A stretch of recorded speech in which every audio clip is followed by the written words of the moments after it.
We're not voting it. 317. Hold up, another member. So 410. Happening.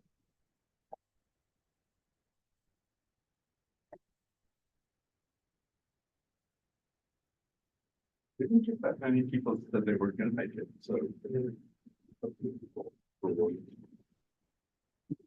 Let me take these in. Recording in progress.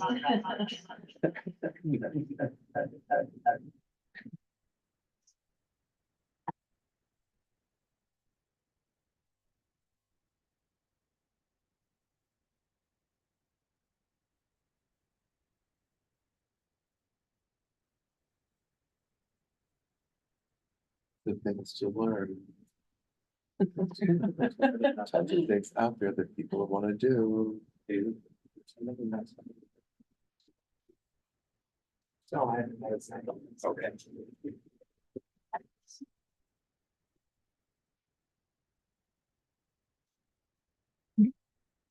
Yeah, let's go on. I thought more people were gonna show up based on their response Yeah. to your email. But Well, hi, everyone. I'll just convene us. So this is our July meeting of TNE.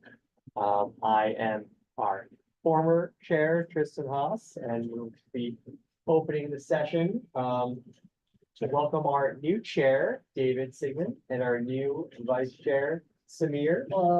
We are in great hands going forward with this leadership team, and looking forward to see everything that they accomplish in the year ahead. And I also want to welcome all of our new members, both those new to the board and those who have transitioned from other committees. We're looking forward to getting to work with all of you going forward. And so with that, I will pass the baton over to David. Thank you. I guess I've been on TNA for 3 years, but my first time as chairman. We didn't have a specific agenda. It was just a chance to kind of meet the new members and for you to meet all of us and to talk a little bit. In the past, the committee has focused on things like bus applications, and then like sporadically larger issues would come up, like congestion pricing. You know, or well, it's really been all congestion pricing, but what we wanted to talk about tonight was to get some ideas from people about, I mean, first of all, why you were interested in being on the committee, and are there issues that are related to what the committee does that you're interested in pursuing further. So I guess we end up doing, you know, bus stops and some of the more policy oriented transportation issues. And there's also an E in the name of the committee, and we really have not done much environmental stuff in the 3 years that I've been on. I'll go back before that, but I think the goal was to bring more of the environmental issues into the committee as well. And so we'd like to talk about that and, you know, give people just ideas for that. So, you know, I think we're really going to form our agenda based on what issues are current and what members of the committee are interested in pursuing. And maybe one of the models here is X, where, you know, there's definitely an ability for you to say, you know, here's something I'm interested in working on. And, you know, we all kind of agree that that makes sense as an assignment, and then, you know, kind of formalize it in the committee. There are some specific things that, you know, I was actually going to talk to Marissa about, but as an example, I live near Union Square, and MTA had a huge elevator project. It's like a $300 million elevator project that has kind of completely screwed up the intersections of 14th Street with 6th and 7th Avenues. And as far as I know, it really was not brought to the public's attention until they were ready to break ground. They put up some posters. So from that standpoint, I don't know if MTA will want it, but there could be a role for us in helping bring kind of public opinion to these kinds of big capital projects that, you know, interfere with people's lives, at least get, you know, their voices heard. And if that means influencing the type of project or the timing of it or what have you. And the same thing for DOT. So we may be able to kind of expand our role in acting as a go-between between these public infrastructure agencies, and our constituents. Something to talk about. And then figure out how to sell it to the agency. So I'll kick it off. I mean, I'm David Sigmund. I've been on the board for 3 years. In my college application essay to join the board, I focused on transportation because professionally I've done that for a lot of my career. I worked for a real estate development company, but we did a lot of public-private development. And a lot of it was with transit agencies. So we have a current arrangement in Hoboken with New Jersey Transit. I did work in the DC area with Washington Metro. Amtrak, we were the original advisor to Amtrak when the Moynihan Station project was first kind of moving. So we did all the original design concepts for that at a cost of $342 million, which was quite a while ago. Instead of the 2 billion, it was, the design was almost identical. HOK was the architect, and it would look almost the same as what we have now for $2 billion. So, so I was always interested in kind of the transportation issues.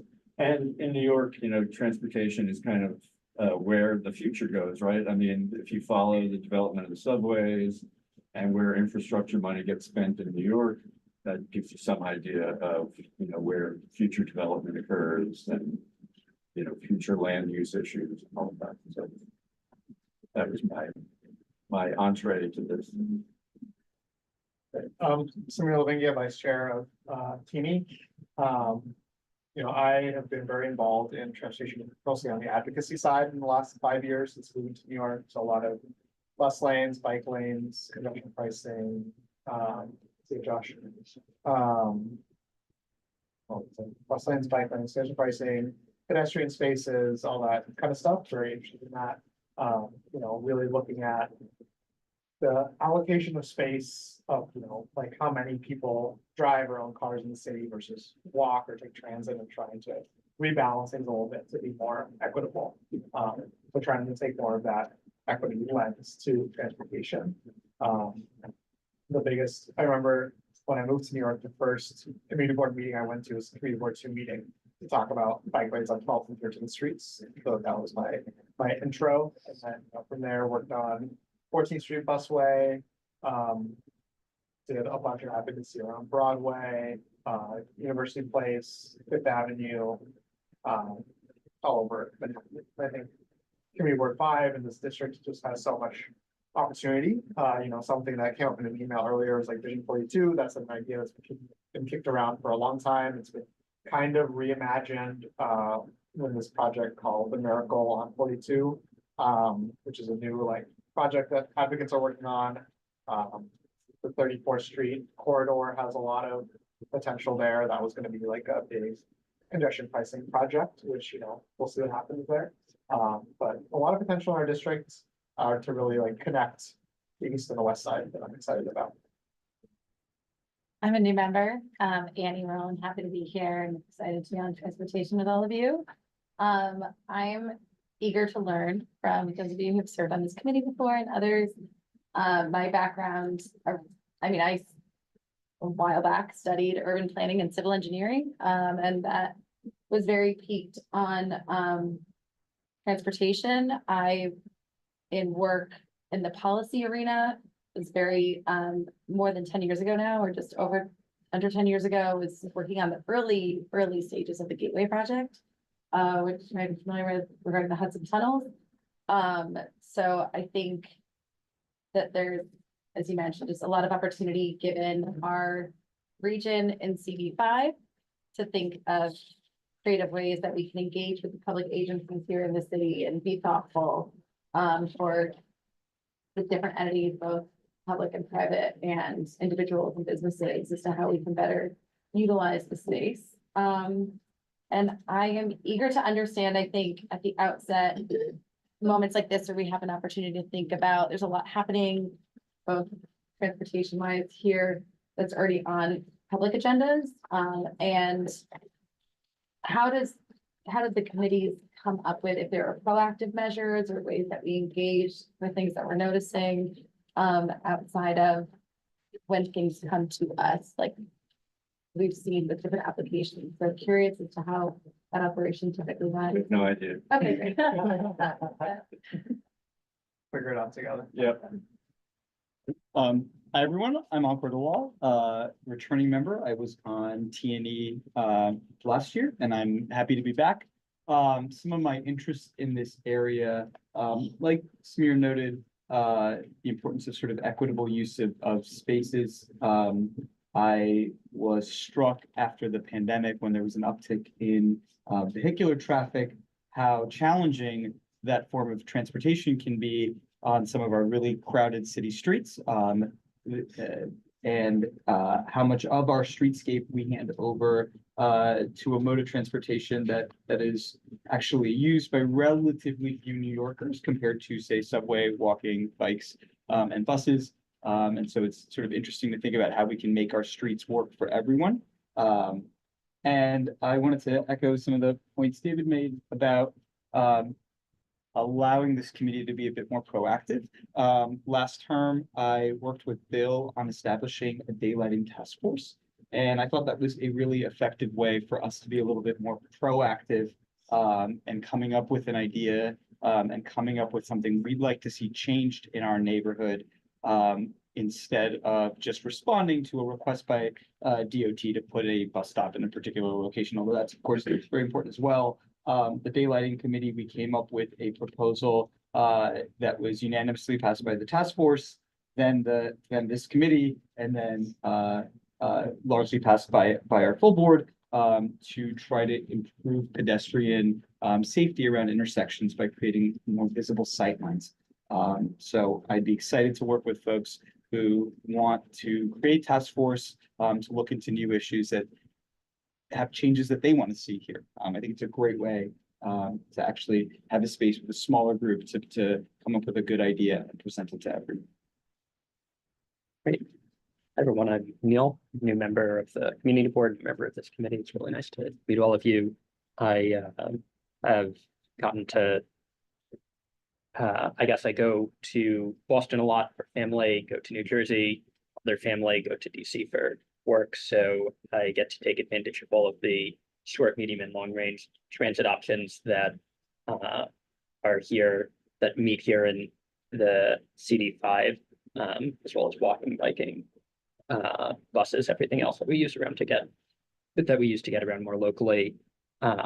Just yesterday, my mother-in-law was taking a bus from the Port Authority that the last minute was changed to pick up on 42nd Street without any signs.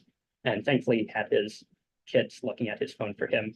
And they sent an email and we sort of ran as fast as we could to 42nd Street to get on it.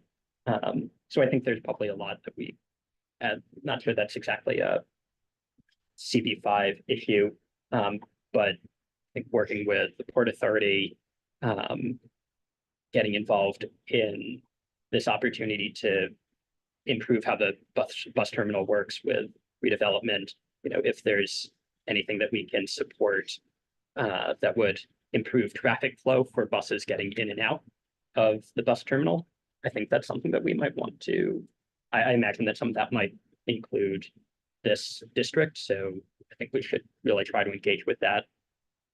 On the environment side of TNE, air quality is really important to me. My wife has a chronic health problem that was probably had for a long time, but was really exacerbated by a summer we lived in DC, sort of on the side of a highway, really bad air quality.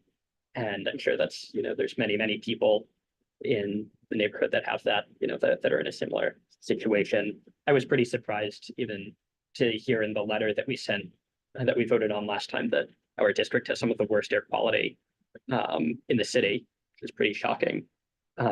So I wonder, how we can better measure it, improve the streetscape, as well as, congestion to improve air quality. So that would be something that I think we can work on. And also on, some other people have talked about, things are expensive to build, they take a really long time to get done. And that is a challenge for funding, it's a challenge for improving our environment. And maybe there's some appetite for, like trying to improve the way that we tackle some of the hurdles that make things really, really expensive to build. In my day job, I work with I'm a federal government employee trying to help make federal government management practices more effective, things like contracting and grant making, where probably a lot of the things that make it hard to get things done come from. So if there's anything that we can do to help facilitate that conversation and bring it into the policymaking sphere, then that might be interesting to work on. Thanks. Zool. Congratulations to David and Samir, our new chair and vice chair, and thanks to you, Tristan, for having served since EJ. I'm on the board just a year, and I also want to congratulate Tristan and Anchor for their roles now as board officers, and very pleased that we're going to move into a more proactive position on this committee. Yeah, my career is in the movies. I'm a retired member of the Directors Guild of America, but a lifelong anti-war, human rights, eco-social justice activist, and involved with so many issues around housing and homelessness and transportation over the years. And those are really the two, housing and transportation, that most affect our environment. And cities are considered to be the most environmental friendly way for people to live on this planet. There's so much that we know that we can do. There are so many solutions sitting on the shelf that we have not been able to get to. But I think with the kind of task force like the one Anchor led with daylighting and others, we can do a lot. And given where we may be with the loss of congestion pricing and the loss of this huge chunk of money, we might want to give some advice where we think whatever money MTA is going to be able to get its hands on for capital projects should go first. So having said that, I think among the other things that we want to look at closely is not only Vision 42, but the Broadway Vision Project. I think very importantly, the Broadway Linear Park Project. And there are many, many others that we can get deeply involved in as task force, and see if we can gather the information that we need to push the agenda that our community wants. And we always have to think of that foremost, what the people, our neighborhood want from us. Thank you. Hi. Nancy Goffin. I've been on the board a long. And seen a lot of changes in it. There are reasons for a number of things that Ella brought up, and we can share those reasons later on. For example, the Port Authority bus terminal is obsolete. And the reason we have the buses on the sidewalks is they can no longer fit in the building, they're too large. So there are certain kinds of very specific reasons why things are occurring as they're occurring. And we're not, as a city, keeping up with all the things that we need to modernize and renovate. My concern, among all the things that you've mentioned, is we have a garbage problem. And the garbage is going to land on our sidewalks. And we almost already share our sidewalks with a lot of other things. But as I'm walking around in certain neighborhoods, the garbage containers are blocking the sidewalks. And then add the bikes that are on the sidewalk. So we have some real issues coming up. They're not here yet, but they're coming along. And this garbage collection is going to be a big deal. So that's something that in transportation, I think we have to figure out, because we have to figure out what's happening on the sidewalks and the bike lanes and all of these. Some of these garbage containers will end up in the bike lanes. They already do. So those are some things I'm interested in among all the other things you've already good to have you all here. Nice to have a large committee. Thank you, David, for taking this on, and Samir for taking it on. And also kudos to Tristan for doing a great job in carrying on when we had what I call our heart attack. Right, We're on the fence. We're on the mend. we're healing. I don't have one thing, I don't know why, but this must have good. I'm Tiffany Revis. This is my second year on the board, my second year on this committee as well. I literally mimic everything everybody else says, which you probably all know. We're on the same page. We're here to do whatever we can for our community, make it a better place. My special interest in the transportation part is that I was in a very bad accident. I have a spinal cord injury. I broke my leg. I wasn't walking for a year. I've just barely kind of somewhat got back to be able to move, but I've had to get around the city for 5 years of being very, very disabled mobility wise. And I have the most horror stories and all that aspects. Our city is not built the way it should be for in transportation for those that need assistance, no matter what their disability is. And I am just very passionate about helping make those changes. Go to other countries and they just have everything so much more in order. It's crazy that New York City, which is so vast and amazing, can't have the same thing. So I really look forward to continuing to, give my perspective and my assistance with making all aspects of transportation a better place. I mean, when you can't walk and they don't have accessibility, you're taking Ubers and taxis, and that's now congesting our city because now we have to take a car. And at the same time, they're not really getting paid to help you either. So it's just overall a hard thing. I'm looking forward to bringing the environment into TNE. We talked about this at our last meeting with Tristan too, and it's just something we haven't really paid that much attention to. And I feel like it is something that in our district, we have the ability to have some input and try to make some change. And I look forward to doing that as well. I've lived in this district for almost a decade, and I'm a trauma surgeon, so if anybody needs anything, let me know. But I'm just really happy to stay on this committee as well, because I have a lot of passion around that, and I love working with everybody that we work with, and I'm super happy with our leadership. And thank you, Tristan. You're awesome. Hi, guys, I'm Nick Logger. This is my first committee meeting since I had this flu, whatever else happened in between. So, I think struck just by listening to everybody and how many different passions people have at the table, different things that they all want to sort of like address. A little louder, Ned. People, things they want to address. So I think it's really interesting hearing how many different perspectives there are and people's passions they have for different things. You'll probably see my helmet every time I'm in here. I bike everywhere as much as I possibly can. I see the city from a bicycle, which is a very different way of seeing it from walking or taking the transit, because when I do take public transit, I'm not particularly happy. Just not particularly happy. I'd rather be outside. And I do ride all year. I don't care if it's raining or snowing, as long as it's not pouring on my bicycle. So there's things that I see that I think other people don't see because they don't spend as much time on the street. If they're walking or they're going here, they're just not outside as much as I think I am outside. So a big part of my thing is going to be bicycling and bicycle lanes, but also safety and the fact that there are lots of people who don't pay attention. As we talked about, I think in other meetings, just going all over the place, but it might be outside of our realm of being able to ask the police department to police and do things when they're so stretched and so many things. So part of my being here is learning how all of this stuff happens, what impact we actually can make, and hopefully we can make some impact.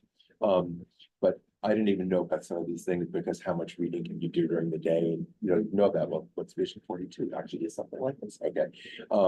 And one of the things that I've been passionate about is like I write down Broadway every single day. So the fact that somebody else is already thinking that this should be a park is a good thing, because I would be very interested in turning Broadway into a park because hardly anybody drives down it. With an express bike lane.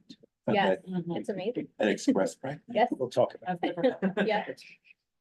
I was gonna say that's not necessary, but then again, I didn't hear everything there is to hear about that one. Express bike lane, what an interesting concept. Okay. And then also Nancy, what you said about the garbage containers and everything. Yes, there's lots of things that are happening and I just hope that we can affect a lot of change that's good for the most amount of people. That would be great if we could do that. Sounds like a good plan. I'm not sure I have a plan yet. Okay. How we do this and do we have like, the committees, on the committee? I mean, all those kinds of things have to be discussed and how we make that happen. Who spearheads that? And David, you're gonna, anybody who's been on the board longer than I have is gonna be helping to steer us. in That's the right why I direction. didn't cancel tonight's meeting, to get the discussion going. Exactly. Well, hi, everyone. For those who don't know me, I'm Tristan Ross. I lived in New York City since 2017, been on the board since 2018, and been this committee for I think 3+ years. My first summer in the city was the summer of hell that prompted the launch of congestion pricing. So What had was the summer of which one was that? in 2017, when everything was breaking down, it was so hot, there was lines through the door and the subway stations, and, politicians realized they needed to do something to raise money for the MTA, and then, congestion pricing, that tackled these other issues as well. And so I've been very interested in infrastructure, like across the country, across New York City, specifically grew up in Connecticut, so Metro North a lot growing up, and now my folks live on Long Island, so figure use the LIRR, and study public policy back in college. So very interested in, figuring out ways to make infrastructure and transportation more equitable, and to connect communities in ways that can address problems that have been, that came up from previous policies.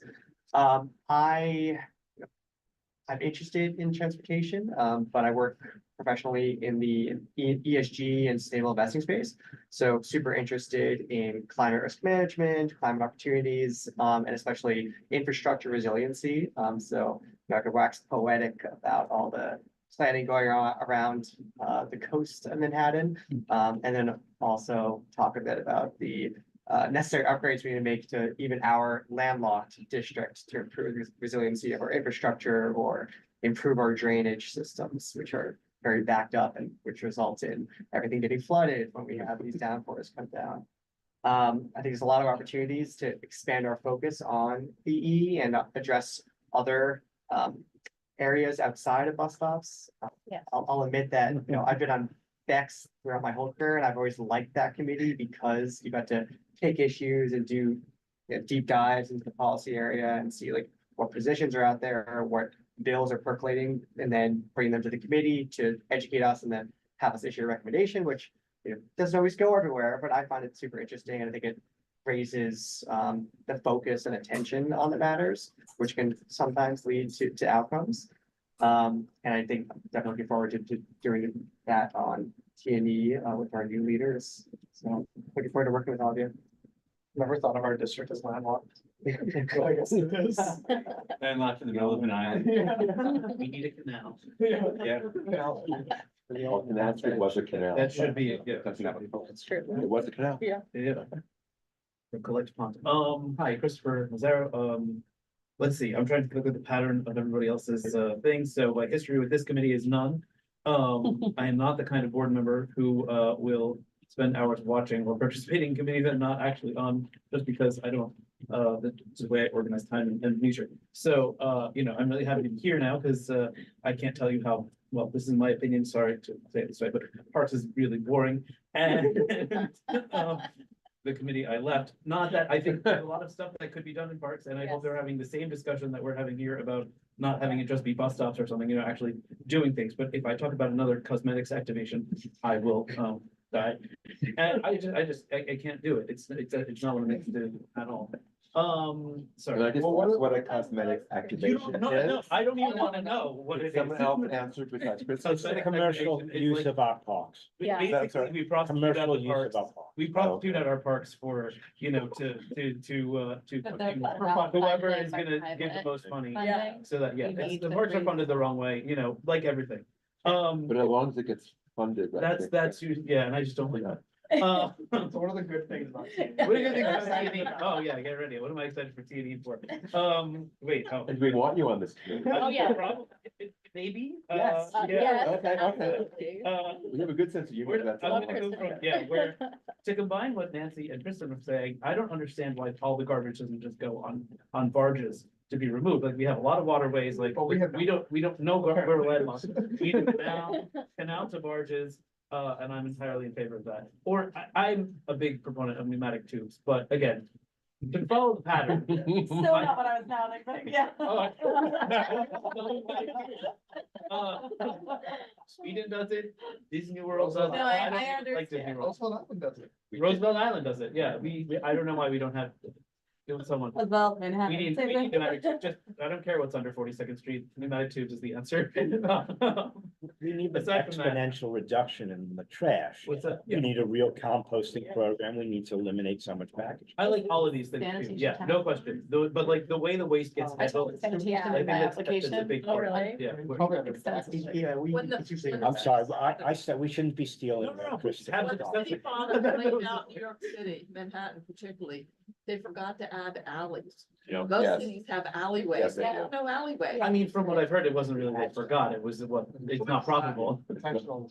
Yeah, it was This is the intentional. new sanitation. There's a whole new Yeah. plan where I think that's what you were talking about, the new plan for the And sanitation these big, for, Putting with bins, the massive. have you seen the bins, pictures yeah. of the, they're huge but putting those bins, and ugly and they'll be smelly. putting those bins in parking spaces would be a great thing, no question. I don't think, let me go put all the cards on the table right away. I won't be happy until the MTA is free and there are no cars in Manhattan. Like, that's just, I do not think people should pay for public transit. It should be a Insane. public good. And, cars are a mistake, a blip, really historical blip that just need to go away. They just, I was cleaning my, to go, Neil was talking about air quality. I was cleaning my air conditioner. Okay. Oh, It's boy, like- oh, boy. Well, this is all because there are cars on my street. Like, I don't know, you know, maybe there's no manufacturing here anymore. Like, I don't know where all this is coming from. It's mostly coming from cars and electric cars are not even close to the solution. You know, they create as many problems in terms of fracking and particulate matter. And I'm not interested in that at all. So yeah, all that kind of stuff is just on the table. Professionally, I teach English as a second language. So, that has nothing to do with, T&E, except for when you teach English as a second language, you, should be learning other languages. So my language that I've wanted to learn like the whole, for like 15 years now, is Japanese. So, you can see the model, for train use, although they have a surprising amount of car culture, but their train culture there is so astounding and wonderful that, you know, it's absolutely something to emulate here. I mean, even if we could get to like a tenth of their ability to, the craziest thing is that the busiest train station in the world is Shinjuku Station, 3 million people. The next busiest stations are potentially Penn and it's maybe something in Paris. And it's like not even 1 million people, you know, a day. And it's 3 million people a day go through the busiest train station in the world and we don't even get close to it. And in So- Tokyo, you have to buy a parking spot before you can buy a car. Yeah, well, I mean, again, I don't even think you should be allowed to buy the car, but Do you ever read, by the way, do you ever read the city? I tried not to leave this. I mean, I have family in New Jersey. That's where I grew up. But I don't have a driver's license. I never have had a driver's license, you know. Oh, so- you really? Yeah, I'm gold star here. Principal. And when I do leave, like, I just got back from Europe, which, you know, fits in with the language learning stuff too. But I have family in Nice, where they have just a gorgeous light rail that runs through the entirety of Nice, where there's grass, like in the Vision 42, I saw, like, beautiful, you know, like, you could put plants under a train. Like, you can't do that on like car streets, it just can't, doesn't happen at all. So, yeah, a lot of the things we've been talking about, I'm probably to the most extreme side of all of that. But, yeah, I would love to see something like Vision 42 with grass under a light rail and, the linear park thing is, yeah, I'll work on that with you tomorrow. I live really close to the part of 14th Street now that is getting, 14th, Broadway that's getting re-pedestrianized, completely. So the plaza's going in and the two-way bike lane, which, I'm also really excited to keep tabs on that. That's probably the only T&E committee meeting that I've watched on YouTube, the one where you talked about that is. So we're talking about the stretch between But where the 31st and 23rd Street. 20, no, between 17th and 18th is just a plaza with a two-way bike lane now. And it's almost, I mean, I have the spray paint on the ground, although there are cars parked all over it. I know. No, I see who they are, it's like, just people. Just because there's no like official rule, so cars will, like, that's basically why parking is the way it is in New York to begin with. When people started using cars 100 years ago, they just left them wherever. Like, they just were like, okay, I'm getting out of my car and leaving it here, and then, you know, I guess some people have to step in. Anyway, that's too much, if you have questions. And I'm glad to be here. I'm Joel Maxman. I've been on this committee as long as Nancy, maybe longer. Anyway, I've been here for a while. I've lived in the district for 40 years. I grew up in Brooklyn, but then I got out. I've been interested in bike issues since I was growing up in Brooklyn, and before Koch was a bridge, he was a mayor. And the high school bike club wrote letters to him, actually, on paper, saying you should put a bike lane in on Sixth Avenue, which he did. And saying, they later took it out, and saying you should allow people to bring their bikes on the subway so that we can get to Manhattan and then ride around. Which they took about 20 years, 30 years, so it took a long time. I've been on this committee the whole time I've been on the community board. I didn't actually choose this committee. I don't think I even knew there was a transportation committee, but I got put on it, and it was just like, it fit, it totally fit. I think the first meeting I was ever at was one of the bike lanes, one of the original bike lanes on Broadway, where I think it was from 34th to 30 to 28th or something like that. And we've been doing bike lanes ever since. I think so. Work-wise, I have been a real estate lawyer for also 40 years. I did early on, I did a lot of development work. I represented Amtrak for a while. I worked with some of the other transit providers. In the last 20 years, I've mostly worked for affordable housing developers, for a law firm, but representing affordable housing developers and doing commercial transaction. I do also have my helmet here every day, like Ned. I don't ride rain or shine. I ride shine. I ride when it's below 80 and maybe above 45, 40 or so. Oh, you're way- I'm a fair weather. I'm a total rain. I'm a lot older. I've been known to bike on New Year's Eve one year, on New Year's Day it was 13 degrees, and I Yeah. biked from the West Village to the East Village all the way from with bottles of alcohol in my package. Price of I don't do that. Is that legal? Well, so it's like. I was breaking them on. As long as they're about. Yeah. Trying to think what else is, Sewell, I think you said something I just wanted to respond to about writing off congestion pricing and income. I think that was Wasn't not. saying writing it off and Oh. being prepared for Okay. that fund. I'm not. I don't think a that's total dead. estimate Yeah. that it's dead. I think it's I a hope health not. issue. Maybe. We'll know a lot better Change our tomorrow mind. when the MTA has its board meeting.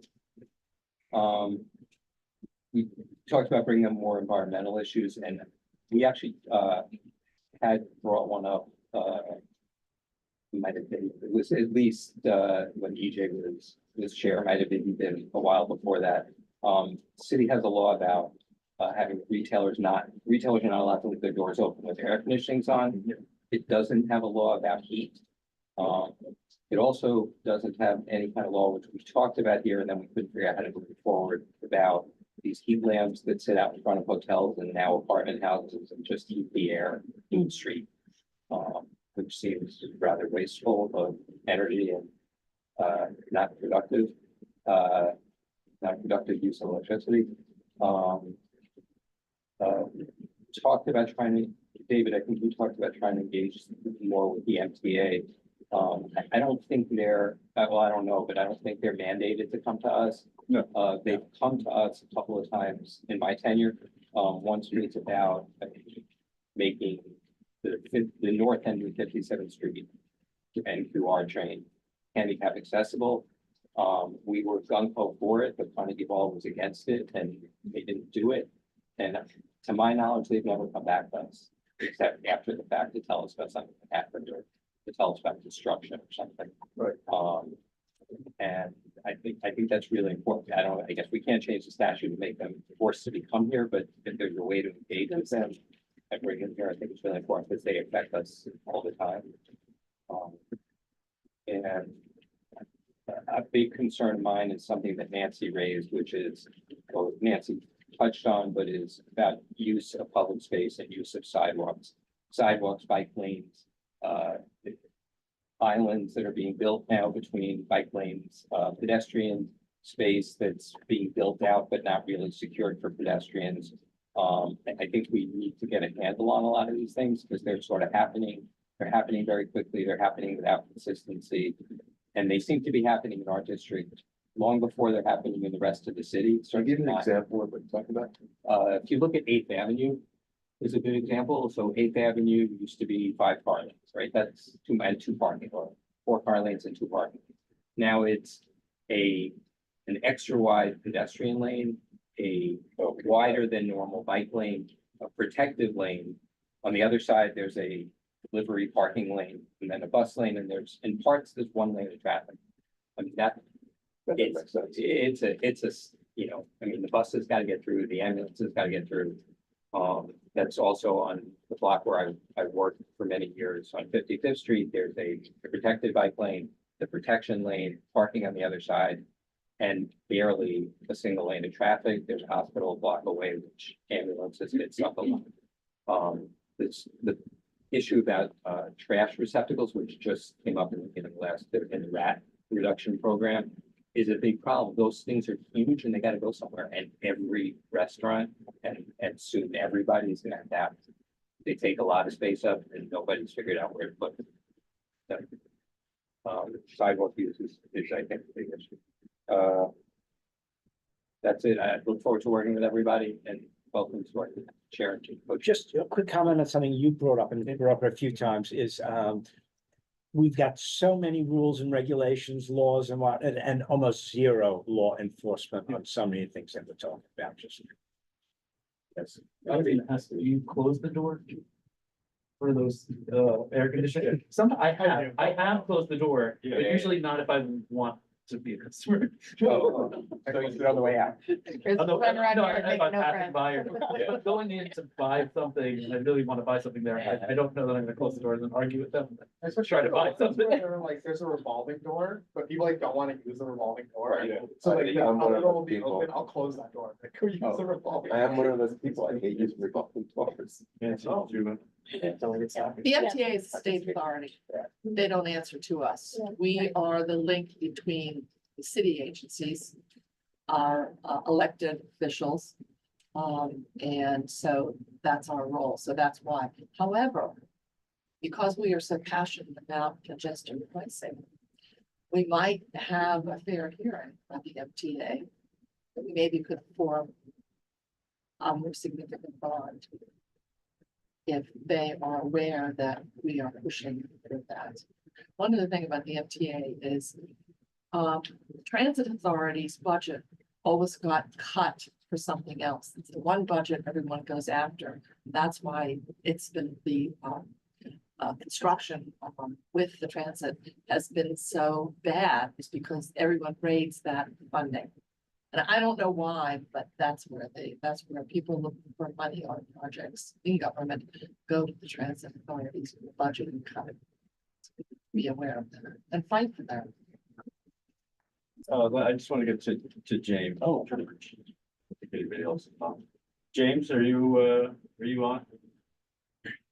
Yep, there you go. Hi there, guys. Yeah, I'm here. Sorry, I can't be there in person. I just wanted to introduce myself to the new members quickly. I'm James Michael Southworth. I've been on the board since last year. I was previously on the board about 10, 15 years ago, when I was also on the Transportation and Environment Committee. And my interest is sort of twofold. I'm a creative director by trade, but I've also spent a few years working with Amazon's the climate pledge on cross-sector sustainability and sort of helping brand that and bring that into public view. So I have some interest in the environment as well. I'm also a lifelong New Yorker, and like Christopher, I don't have a license. I have a learner's permit. I have never taken a road test. So I'm also very interested in what we can do over the coming years to modify the sort of last mile or local transit solutions, as well as, I guess, longer commutes as well. I'm very concerned about enforcement with not specifically bicycles, but the proliferation of e-bikes and how that sort of changes the dynamic around the city and what bike lanes have become versus what they were initially designed to be and what their purpose and intent was. So those are kind of, and especially in a city like New York, there's a huge opportunity about what we can do with environmental design and sustainability, green spaces, etc. So I look forward to working with all of you on any and all of those topics. I think that's about it. I'll keep it brief since I'm not there in person. So Thanks. George, are you on?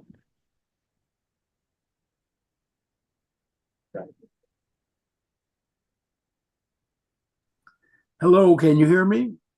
Yep, we can hear you. Okay. My name is George Hykalis. I'm a civil engineer and a transportation planner, and I've been involved in appearing before community boards, especially this board in central Manhattan, which has the largest collection of commuters in the nation, probably ranking high in the world. I don't think we're using our commuter rail system very effectively.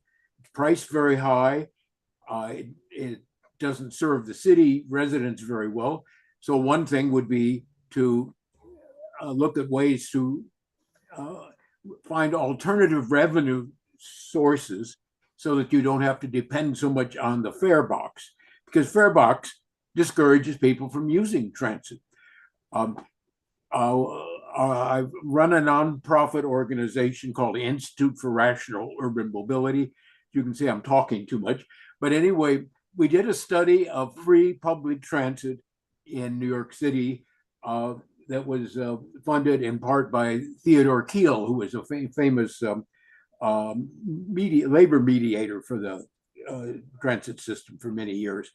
And he asked our organization, which I had, the Institute for Rational Urban Mobility, if we, with several other professionals, would look at that. So that's available on our website. I'll make sure it's available to everyone. We've had two projects we put a lot of time and effort into. One I think was mentioned briefly was Vision 42, which is closed 42nd Street to traffic. This would be like an earth-shaking event, except it's been done all over the world. We're probably close to the last city to do that. And yet this is one of our busiest pedestrian streets, not as busy as it used to be. I would suspect we're down by 30 to 40% from where we were during the peak economy. So clearly our businesses aren't doing as well as they should be. And one of the reasons that we aren't taking care of people very well. So closing the street, but also putting in a modern light rail line on that street. Cities around the world have done that. You can go to Berlin or to Paris, and you can see all kinds of modern light rail systems in the cores of cities. We don't have that. We did have it. We had one of the most elaborate systems. Then we got Robert Moses, and he took everything out, and because he thought we were better off by being in automobiles. So there's two major projects that our group has been working on. One is making 42nd Street car free. We call it Vision 42. You just Google that, you can find our website for that. And I'd love to make a presentation on behalf of our organization to the committee in the future. I've always been a so-called public member of Community Board 5 for at least the last 30 years. So if you're looking for what happened ages ago, I'm the person to go to if I'm still alive or able to speak. The other thing is we have the two largest railway stations in the United States in Community Board 5, Penn Station and Grand Central. there were proposals many years ago to connect the two. So people from New Jersey could get to the East Midtown area more easily than just to the west side. And the same with people coming from the north could get to West Midtown. Penn Station, Grand Central, is only less than a mile connecting the two. It's not a big deal, except in New York, anything is a big deal because everything is 2 to 3 times more costly than it would be anywhere else in the world. But nonetheless, that was studied. It's studied carefully by one of the largest engineering firms, Parsons Brinckerhoff, about 15, 20 years ago. Said it could be done. They showed you how to do it, et cetera, et cetera. That's so taking the 2 stations, connecting them, and then transforming the commuter rail into something that's frequent service and integrated fares. The other thing is, of course, what I mentioned earlier, the Vision 42 is one example. Close a street to traffic, put a modern light rail line on it, and make it a pedestrian street. This is the very busiest pedestrian street in the United States, not in the world, because there are many others. But this street, we've long ago should have made it a pedestrian-only street. And because it's also connecting a lot of places, like the United Nations on one end and the Intrepid Museum, we're connecting War and Peace connected at either end of 42nd Street for them. Maybe that's a gimmick. But anyway, doing that in a way that's hospitable to pedestrians would be a showcase for New York. It'd be a ho-hum for cities in Europe that have done that for years. So, I mean, we're way, way behind. In fact, maybe the thing that I would recommend is that the community board get a grant or whatever, and have all of its members go to Europe and see what good examples there are that we don't have. Because it's a shame that we haven't put any of that to use. I'm sure many of our community board members have been there. Why don't we do it? I think part of it is the community board itself has to actively promote these things. Because what you say, the MTA, okay, or this DOT thinks that cars are what they have to take care of. I think, George, we've got a question. George, quick question for you. Is there an estimated budget for what Vision 42 would cost? Obviously, it's going to be a large number, but is that included in the proposal? is it what? I couldn't quite get what. Cost of Vision 42? Vision 42 is a nonprofit organization that we have been working closely with, and it's a dream to make 42nd Street car free. It's an advocacy group. And Okay. that's it. Have there been any studies, George, of how much it will cost to do anything? They'll circulate. Well, anything done in New York is at least 2 to 3 times what it would cost anywhere else in the world. I mean, It's a $500 million. right? But compared to what anything else is being done here, it's a peanuts, drop in the butt. But it is costly. Yeah. Another slide. But the other thing that's interesting is that I do like- cities around the world have done this, that the value of property abutting in a street like this goes up substantially. And IREM had, by the organization I run, have had studies done of what would the economic value be of doing that. And those are all posted on the vision42.org website.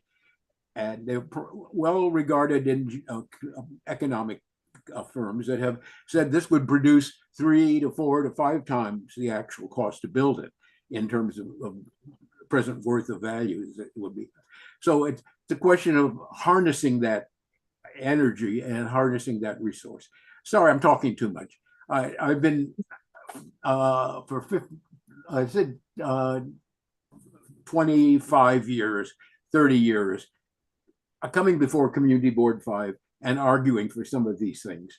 And it was nice to hear during the discussion that some people even mentioned Vision 42. That's great. Someone's heard about it. and whatever I can do as a resource of knowledge, I'd be glad to share it with anyone on any subject on either making the train connection between the 2 stations or making the 42nd Street car free with a light rail. End of rant. I'm sorry it took so much time, but great to see all of you there. And I wish everyone the very best success in representing your communities and people, voice of the people during the process of advancing projects in the city. Thank you. Thank you, George. I can listen to you for hours, and I know you could speak for weeks on this, and it's important because you really are a tremendous resource for this. David, I don't know if you and Samir and Tristan had thought about what you want to do with the rest of the meeting tonight. I think it was a very good use of the hour to get a little sense of who we each are. I think that's very, very important, and I'm gonna do this throughout the board. But and I'm gonna let you go to that. But I'm thinking, given whatever you guys want to do, is it might be a good opportunity to at least begin thinking about the different kind of task forces we might begin to organize, sort of building on what Eckerd did with Daylight. I'm thinking particularly on the one hand, transportation hub task force that would deal with the Penn Station that we would like to see in the future. For example, Rethink Penn is a great resource for that, and so much of what George has done in the past. And the other is the kind of thing that got Ned's attention, whether it's cycling, and we've never gotten an answer. Now, Joel, I know you've pursued this for years from DOT. We don't know the number of cyclists compared to those who are riding motorized vehicles now. We believe it's a much higher number of motorized vehicles. And if you read the Times piece this morning, Street Wars, we're seeing all kinds of things. They're motorized. They're no longer bicycles. But I think we might want to organize a task force to deal with any kinds of wheeled vehicle at this point and see if we can begin a discussion of whether they should be registered, whether the people who are driving them are licensed, and how they can be used. And as part of that, combining the environmental and the transportation piece, part of the Broadway Linear Park project is making it mostly pedestrian friendly, but allowing it to be a place that bikes can safely be used as well. And that would involve with digging up a lot of the asphalt, a lot of the concrete. And when you begin to do that in the city, you reduce the temperatures so much. There are so many great things that we can do in this town by digging up a lot of asphalt and concrete. And in landmarks and in land use, which I'm going to join, we'll start talking about how we do that with setbacks and green rooftops and terraces, and so much that we can do in this city positively. Thank you, David. Thanks. Yeah, so I had sort of put a little bit of a list together, which I've been adding to, since I come from SLAP, where it's not so much about task forces, but it is sort of a series of teams. And so we kind of identify, in our case on SLAP, it was, a specific license that had to be reviewed. But I think the idea here is to sort of figure out a good way to process the sausage and not get stuck on one particular topic for too long. So there is sort of can we figure out a way to identify the things, prioritize them, as a committee, and then sort of form groups that can start to sketch out like position papers on this stuff. And part of it also is like, what do we do with this? If we have a position, what do we do with this position? Because, the kinds of things we're talking about and that are kind of natural to this committee is that they're pretty far out in the future. They're not happening right away. So it starts to be a question of, what are the natural constituencies? Are we interested in going out and sort of finding like-minded people? I think we're going to be focused on issues that affect our district, but I'm sure it'll impact the community boards around us. Other groups that are interested in some of these issues. So, yeah, I think we'll probably continue this dialogue at our next meeting, and we can, obviously exchange emails. I'll pull together the list, but some of these we had already mentioned. So this question of, how can we get ourselves into the MTA and DOT capital project pipeline so that we understand how it's going to impact our district and try and provide some feedback from our constituents. The question of like sanitation and delivery services and the use of the curb. So DOT, I think I circulated this a week or two ago. They ran a pilot on the Upper West Side called Smart Curbs. And so I think that's kind of the model for, how can we kind of interface with DOT? They recognize that there are going to be differences between different portions of the city. in the use of curbs. But I think that's probably the vehicle that's, it's gonna be our best way of weighing in on the future of curb assignment, because it's already underway. We can recirculate that, but if you just look up, you know, DOT smart curbs, they just did a report to CB7 on what their findings were, their initial study. So that's worth reading. Question came up about Port Authority Bus Terminal Advisory Council. And we actually, so myself and Janice Young, when she was on this committee, were the CB5 representatives to the Port Authority Bus Terminal Replacement Project. And CB4 did most of the work on that because it's entirely in their district, and most of the traffic issues are in their district. We had some of them. The biggest contribution we made was pushing to get buses off the streets in our district and into what they're calling the, well, it's gonna be a temporary bus terminal that then becomes a storage facility, and it becomes for intercity buses.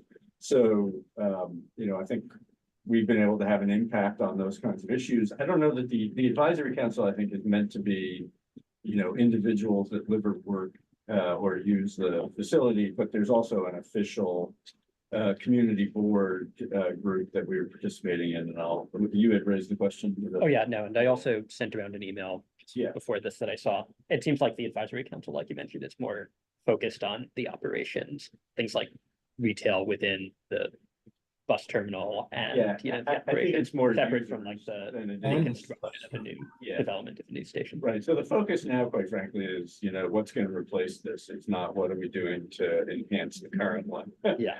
So, you know, we've weighed in on that, and I don't know how much of it is online, but we can dig some of that stuff out if you're interested in it. We can. So I think we will have, and I'll talk to Marissa about it, but I think we still have a representation in the future of the bus terminal, and so we can talk about that as well. Samir had a list of a number of things. Do you want to? Yeah, I don't remember what I said. Oh, the delivery app safety bill. Oh, for yeah, the so city like, council. you know, one of the reasons that it's come up a lot, you know, bike safety, especially around e-bikes, especially around delivery stuff. And there's a bunch of bills that are constantly going through the city council, so potentially having a group to look at each bill and say like, do we think this would work? What would we want to see different? That kind of stuff. Street blades, co-naming. Oh, that's what was that? Complicated one. Repeat that. Repeat that. So Community Board 5's official position on street blades. So street blades are, it says, you know, Fifth Avenue or Avenue of the Americas, whatever. It's like when you are trying to figure out what street you're on, you look at the street blade.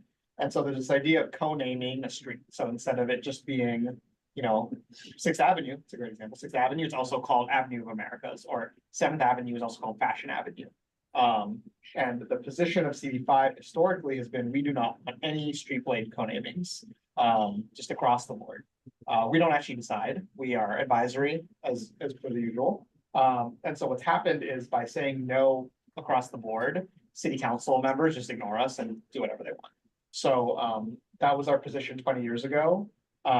It was reaffirmed earlier this year, signed off by Vicky, who was the chair, and EJ, and I think Layla might have been on that letter too. But it was basically reapplied 20 years later with no input from this committee or from any other committee or the full board. And the justification that was given was that we don't think we could pass it if it had to come to a vote. So what I'm proposing is that we take another look at how we actually want to deal with street blade co-namings instead of just saying we don't want them. Other community boards have very strict rules that, you know, maybe they'll let through 1 out of every 20, but that does mean that the 19 they say no to are actually adhered to or listened to versus right now, we're just completely ignored. So potentially having a group to look at, you know, when does it make sense to co-name a street? Why would we want to do it? What factors we want to take into account, all that kind of stuff. Does it include honorary, or this is just? Honorary included. So like one example was in CB6, they were considering a street blade co-naming outside the Saudi embassy to call it Jamal Khashoggi Way. And so, That would be interesting. it was a spirited conversation. That'd be interesting. Yeah. But actually, do we know how the Avenue of the Americas actually came to being? I mean, I'm sure someone knows, I know. When they redeveloped Rockefeller Center, Sixth Avenue had a very bad connotation. And they wanted to make it sound better, so they gave it a basket. I mean, there was more to it than that, but that's when it happened. I wouldn't mind if they actually maintained all the Avenue of the Americas signs that are all there. I mean, if you're gonna make it, do it. Well, they Do do, it. they redid them, they're all new. When? Yeah. It was happened about a year ago, 2 years ago. I don't buy guns. Yeah, and, I live on now- Avenue of America, so I see. You just said, okay. Yeah, the underlying thing with this is the map is maintained out of the Manhattan Borough President's Office. And there is a map maker there who we can be in touch with, who designates any of these street changes. What's very significant, particularly, you know, when corporations build a new building or something, you know, they're gonna name themselves something that does not make sense on the grid and is very hard to find. So that's something that we need to keep in mind as we discuss any of this, is actually what works for the post office, what works for people that actually trying to get to that particular building. And the co-naming has really become, you know, a way that the city council is able to use their rather limited powers to honor people. So, Such as 436 Columbus Circle, try and find them. well, exactly. Unbelievable. Exactly. Now, some Can't of them on Google Maps, some of it will be there, but a lot of it will not. And it really is very problematic, particularly for out of town. More of an operational question for the committee and maybe board at large. I know that we have the email chain that we're working with, and just by way that I hope the conversations continue between weeks that we don't meet.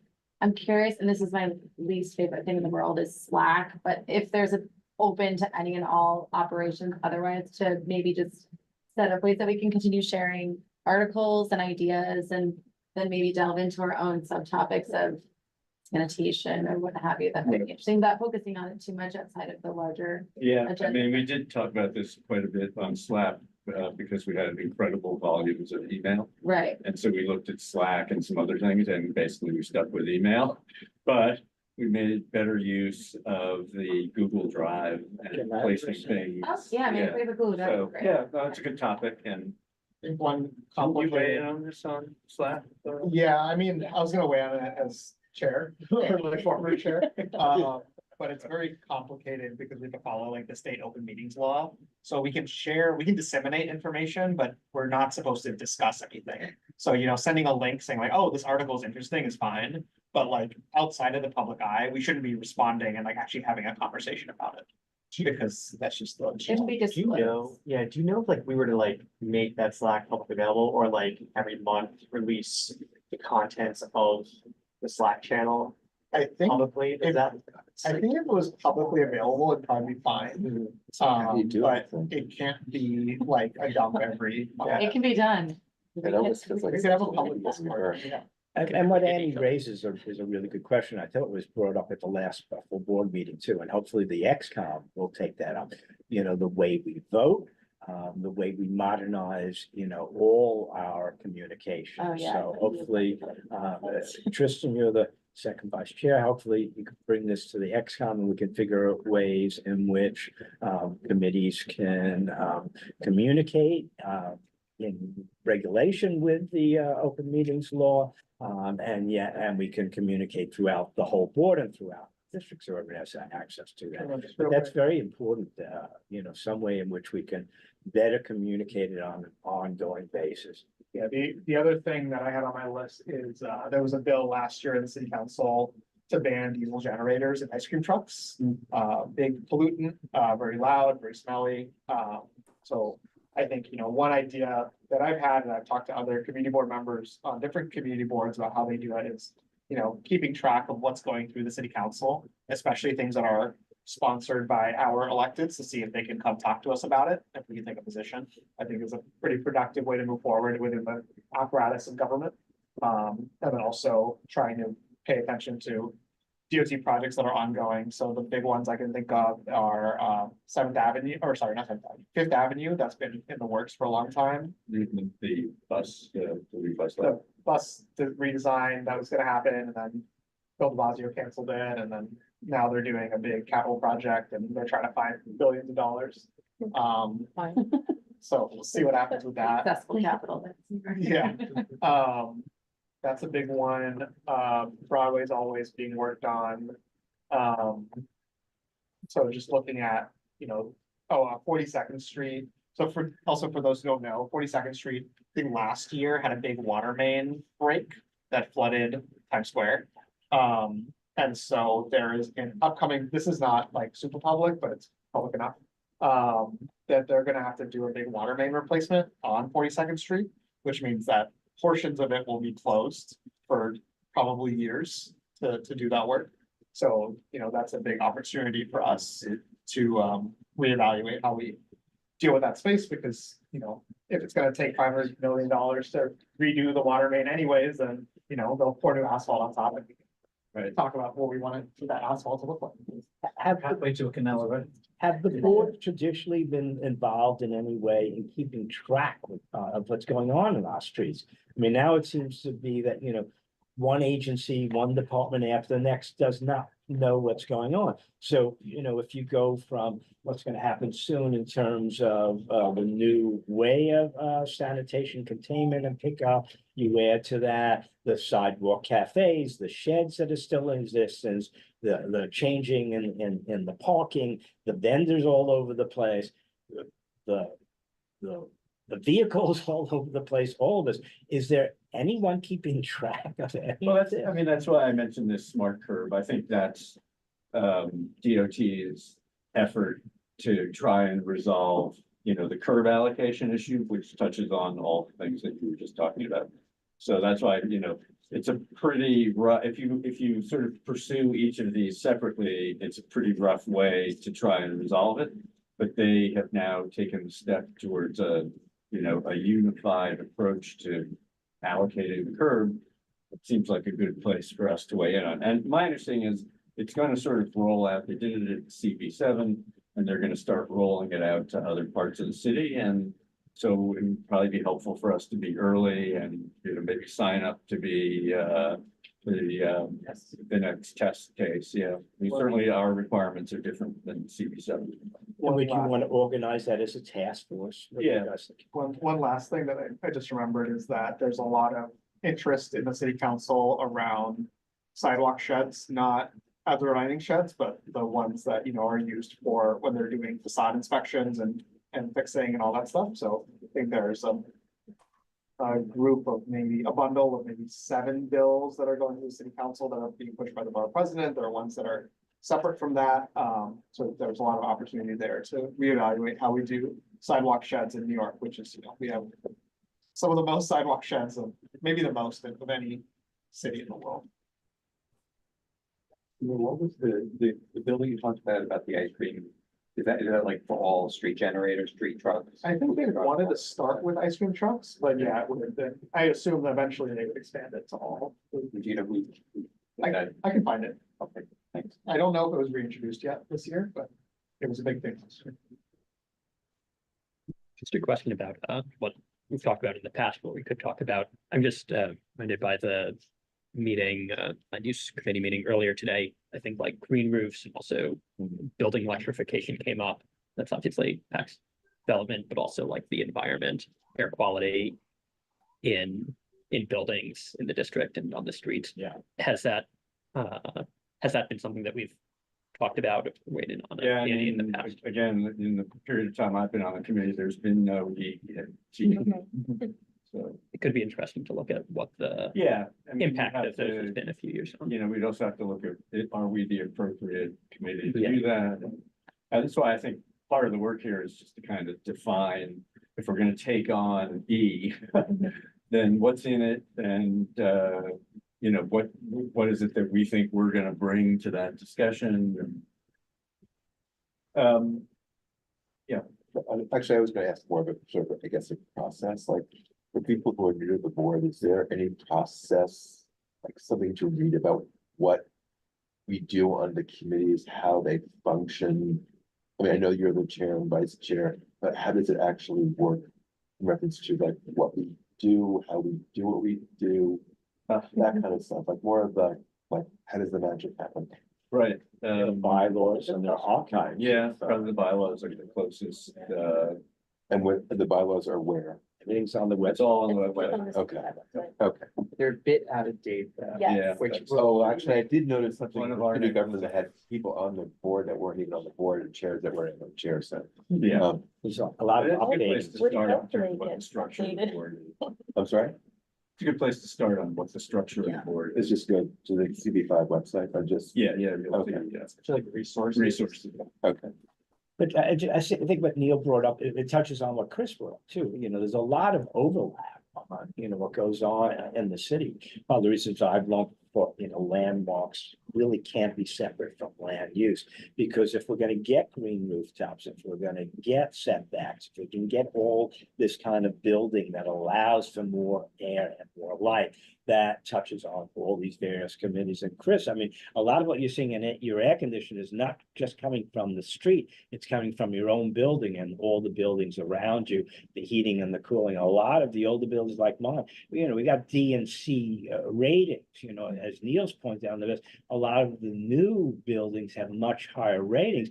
But when we take down the old building, we are creating so much carbon that it just does not pencil out at all. So we've got to think in ways in which we humanize. There's a great book by Thomas Hartwick called Humanize about friendly cities, which I'm going to bring to the landmarks and the land use communities. It's very, but he's one of the architects behind Little Island, by the way, but it's talked about cities around the world where, you know, buildings are very, very friendly and human as opposed to so much of what we've seen in the last 20 or 30 years.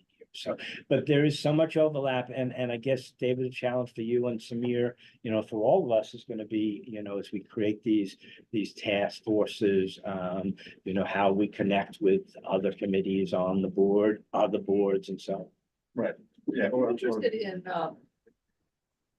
green roofs, local law 92 and 9. Yeah. Check those out, that will tell you most of what you need.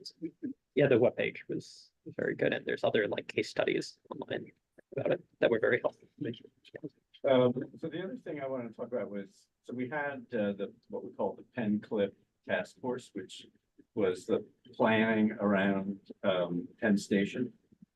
Penn Station has multiple major projects going on now in various stages. And so we created a task force to do that. We're not sure what's happening with that task force going forward. But it's, you know, I was one of the reps from transportation to the Penn Clip Task Force.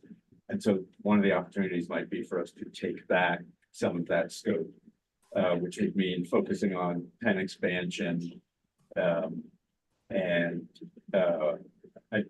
guess to the question of sort of us working with the MTA, I actually found that, you know, that they were extremely cooperative, I have to say, in terms of, you know, talking with us about what their plans were. We had access to a couple of the most senior people on the capital project side.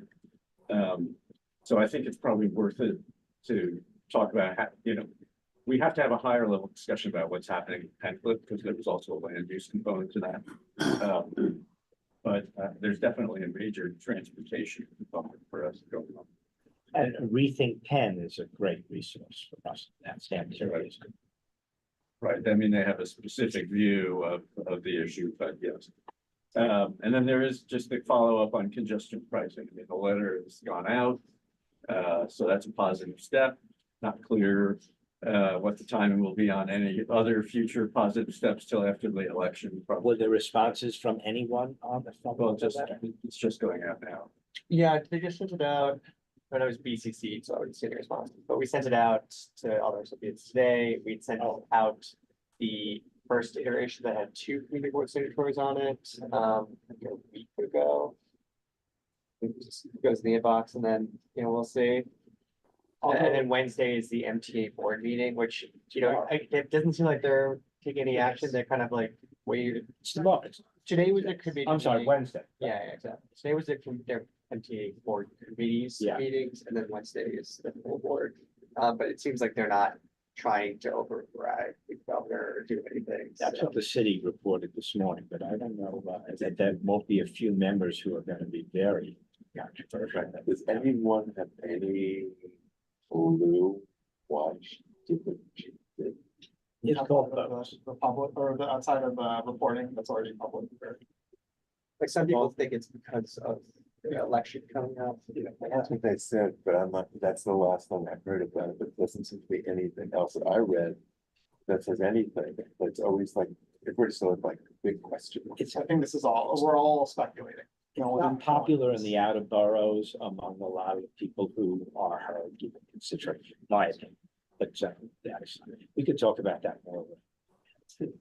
But Yeah, so we talked about. but the meeting on Wednesday is a public meeting, and where's that exactly? Where's the? To Broadway, and that's open to the public, and there'll probably be, yeah, and it's probably, I'm planning to go down. I think it starts at 9. Yeah, if you want to speak, if you Yeah. go to the website, there's a specific process you Yeah. gotta follow, yeah. And you can also, just, right, you can write. Yeah. It's at 9 AM, is that one? I believe it's called the 9, it probably won't You get can started. comment virtually on person. Yeah. I mean, let's try and wrap this up in the next few minutes. Yes. So, daylighting, I don't know what the next steps are. Did the task force have anything specific that it was looking to do next? So we passed the resolution, and so, I know that, Councilmember Rivera's office had made a number of requests for us. I think we can get back to, I don't know if she reached out to you or if it was to I EJ. didn't see any. Okay, may have been, yeah, so maybe we can go back to her office and explain that we passed the resolution as she'd asked us to look into it. And CB3, as you might remember, our resolution had 2 pieces to it. The second one was about enforcing, this is the rule that we were talking about, how if you have double lanes, you have to create a rule to not allow cars to park within those double lanes. If you're going to try to block off an area with those. CB3 passed a similar resolution. Maybe reach out to the chair of their transportation committee. And Anka, would you want to give a presentation to the council member that would be open to the public? We can talk to the council members, see what they want. Yeah, we can see I'm open to whatever the council member would like. And it'd be wonderful if the public were invited to. We can go to Hoboken by the way. I don't know if we can go to Europe. I think they've had daylighting for 10 years and they've had apparently like zero. Pedestrian deaths, yeah, that was what our record said. But then, I don't know, happy to. Yeah, let's think about what the next steps are having. But probably we should Kicked it off. get back to council member Rivera's Yeah. office, maybe as, I think she contacted the former chair, so maybe as chair, if you would. Sure, makes sense for you to read their doc. And Anchor, maybe there would be some crossover too with what David's proposing in terms of the smart curb DOT stuff. Because we're seeing, so many, vendors popping up on the sidewalk and other, street furniture on the sidewalk that, contributes to that problem of not just parked cars, but just stuff blocking, our view. That's how it is. And then also on the E, I know, we talked about air quality, resiliency, storm drainage. Maurice has been sort of polling some of the groups that have done work recently in other community boards. And so I'll talk to her and we'll figure out, how we can sort of start to scope out the areas that CB5 would be most interested in. Yeah, the whole question of disability transportation, I mean, we'll have to, I think it's a very obviously worthy discussion topic, and the question is how to define it, and again, where can we be helpful in promoting that? Yeah. I mean, and to kind of follow up on something that Samir said, I mean, a lot of our strength, I think, is in working closely with the electeds that overlap in our district. If we want to get things done, if we can help push dialogue with them, that's great. But ultimately, our passing something is only as good as their reading it and deciding to do something with it. So, I think some of these topics are probably worth us kind of pulling together, defining a little bit, and then having conversations. you know, with the electeds and with our surrounding community boards and seeing, you know, what other people are doing. So, all right. That's all, that's you, I think you said you hit it on the nail on the head right there, is how do we get the elected people to come to us, or we go to them and get them passionate about something that we're passionate about, and then hopefully that's the way to get things done. Well, they are at every full board meeting, for most, if not in person, then they're representatives, and they really are paying attention. But you know, a thought though, because they're usually reporting to us on some of the things that they're doing. Perhaps we could start thinking about using the full board meeting, since we have them there, and their reps, reporting some of the things that we're now gonna be moving forward. But is the full board the place to do it? Because it doesn't. seem Yeah, I like mean, there's a lots lot of discussion. contact. on- Okay, it doesn't seem like there's much discussion in the full Discuss board. that with the office about The one that I went to. I think like two good examples of where electeds and community boards have worked well together on this specific topic. You know, Councilmember Rivera's office wanted us to take a position on daylighting, so we did that. I think that was very productive. In CD4, they had a lot of issues with bikes riding on the sidewalk, so they worked very closely with Councilmember Botcher to come up with it's slow your roll, respect the stroll. I think that's their slogan. And they put it on all like the Link NYC kiosks in Community District 4, and it's apparently had a pretty big impact on Except for the people zooming by so fast they can't. and so, you know, I think working with Councilmember Botcher or Councilmember Rivera or Councilmember Powers and seeing how we can help them, I think would be very productive. Because, you know, there's no reason we shouldn't have had those signs in CB4, CB5 as well. It's just, you know, we didn't have that dialogue with that one. I think they do show up actually. They do. Like on Sixth. Yeah, I've seen, Yeah, that's the word. yeah, but I've seen them all throughout our district. In our district? I've only seen them in CB4.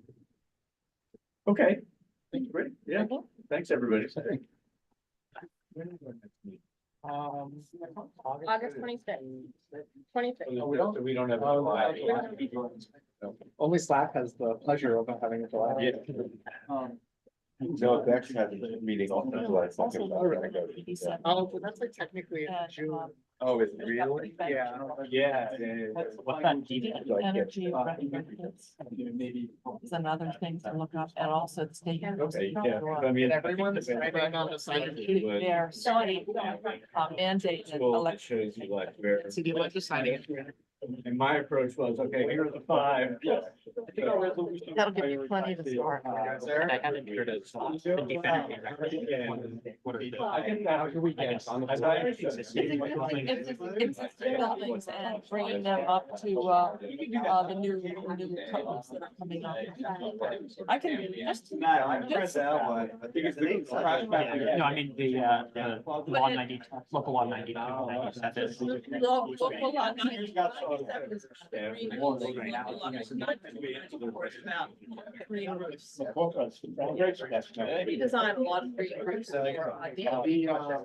And I also, in my day job, because I work at PSA, Challenge Administration. And we're certified, well, we did in the building that was then taken over by the FBI.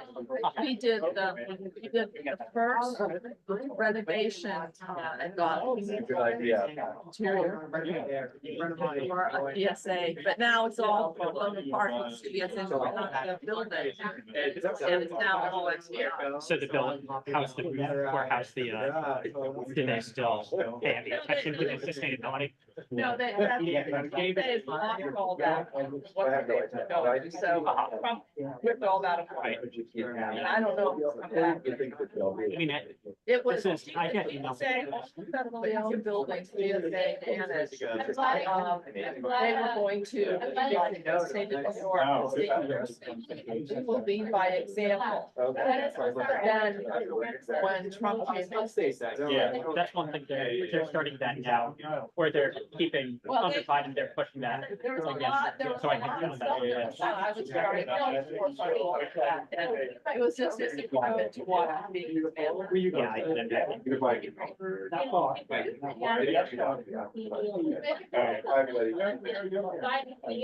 What happens there? Free care. Yeah.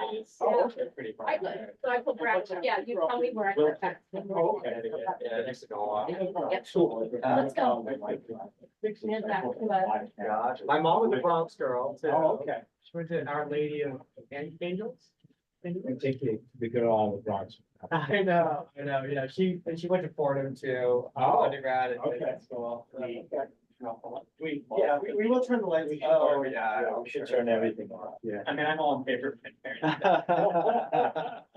Go ahead, Neil, we'll do it.